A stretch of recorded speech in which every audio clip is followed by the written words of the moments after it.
राधे राधे। आप सभी का अमृत कथा कहानी चैनल में स्वागत है। आखिर क्यों है राम से बड़ा राम का नाम। श्री राम दरबार में हनुमान जी महाराज श्री राम जी की सेवा में इतने तन्मय हो गए कि गुरु वशिष्ठ के आने का उनको ध्यान ही नहीं रहा। सभी ने उठकर उनका अभिवादन किया, पर हनुमान जी नहीं कर पाए। वशिष्ठ जी ने श्री राम जी से कहा कि राम, गुरु का भरे दरबार में अभिवादन नहीं कर अपमान करने पर क्या सजा होनी चाहिए। श्री राम जी ने कहा, गुरुवर आप ही बताएं। वशिष्ठ जी ने कहा, मृत्युदंड। श्री राम जी ने कहा, स्वीकार है। तब श्री राम जी ने कहा कि गुरुदेव आप बताइए कि यह अपराध किसने किया है।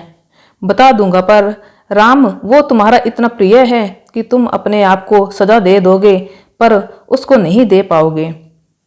श्री राम जी ने कहा, गुरुदेव राम के लिए सब समान है। नहीं राम, मुझे तुम्हारे ऊपर संशय नहीं है, पर मुझे दंड के परिपूर्ण होने पर संशय है। अतः यदि तुम यह विश्वास दिलाते हो कि तुम स्वयं उसे मृत्यु दंड अपने अमोघ बाण से दोगे, तो ही मैं अपराधी का नाम और अपराध बताऊंगा। श्री राम जी ने पुनः अपना संकल्प व्यक्त कर दिया। तब वशिष्ठ जी ने बताया कि यह अपराध हनुमान जी ने किया है। हनुमान जी ने भी स्वीकार कर लिया।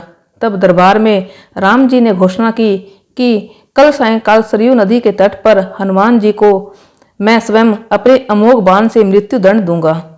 हनुमान जी के घर जाने पर उदासी की अवस्था में माता अंजनी ने देखा तो चकित रह गई कि मेरा लाल महावीर, अतुलित बल का स्वामी, ज्ञान का भंडार आज इस अवस्था में।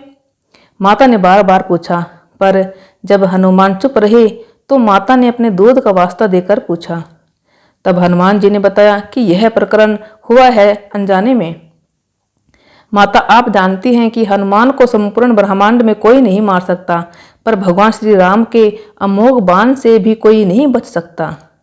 तब माता ने कहा कि हनुमान, मैंने भगवान शंकर से राम नाम मंत्र प्राप्त किया था और तुम्हें भी जन्म के साथ ही यह नाम घुटी में पिलाया, जिसके प्रताप से तुमने बचपन में ही सूर्य को फल समझ मुख में ले लिया था। उस राम नाम के होते हुए हनुमान कोई भी तुम्हारा बाल भी बांका नहीं कर सकता, चाहे वो राम स्वयं भी हो। राम नाम की शक्ति के सामने राम की शक्ति और राम के अमोघ शक्तिवान की शक्तियां महत्वहीन हो जाएंगी। जाओ मेरे लाल, अभी से सरयू के तट पर जाकर राम नाम का उच्चारण करना आरंभ कर दो। माता के चरण छूकर हनुमान जी सरयू किनारे राम राम राम राम रटने लगे। सायंकाल राम अपने संपूर्ण दरबार से सरयू तट आए। सबको कौतूहल था कि क्या राम हनुमान को सजा देंगे, पर जब श्री राम ने बार बार राम बाण अपने महाशक्तिधारी अमोघ शक्ति बाण चलाए, पर हनुमान जी के ऊपर उनका कोई असर नहीं हुआ, तो गुरु वशिष्ठ जी ने शंका जताई कि राम, तुम अपनी पूर्ण निष्ठा से बाणों का प्रयोग कर रहे हो। तब श्री राम ने कहा, हाँ गुरुदेव, मैं गुरु के प्रति अपराध की सजा देने को अपने बाण चला रहा हूँ। उसमें किसी भी प्रकार की चतुराई करके मैं कैसे वही अपराध कर सकता हूँ। तो तुम्हारे बाण अपना कार्य क्यों नहीं कर रहे हैं। तब श्री राम ने कहा, गुरुदेव, हनुमान राम राम राम की अखंड रट लगाए हुए हैं।